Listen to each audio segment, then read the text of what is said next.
tayo sa ating munting gym at ating i-present sa ating mga kasamang martial arts. Nandito tayo ngayon para ipakita na nandito lang ako sa gym tinayo na medyo maliit lang siya pero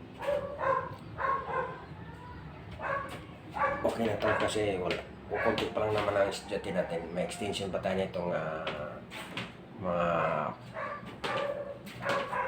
malagyan ng ibang mga estudyante. Kaya magtyaga muna tayo dito sa maliit kong gym.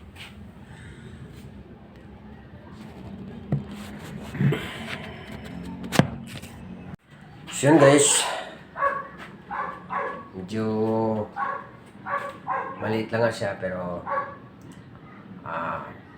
kasang-kasya lang sa mga estudyante ko dito sa ngayon. At tayo ay nagsisimula ulit dito sa ating layunin sa mga kabataan dito sa Ciudad Nuevo na makapag build tayo ng bagong mga member, student para sa ganun ay tuloy-tuloy ang ating pag-propagate ng mga kabataan na gustong mag-join sa ating layunin bilang sa mga sports, martial arts sports. So ayan guys, ito nga ang aking maliit na tahanan ng mga estudyante ko.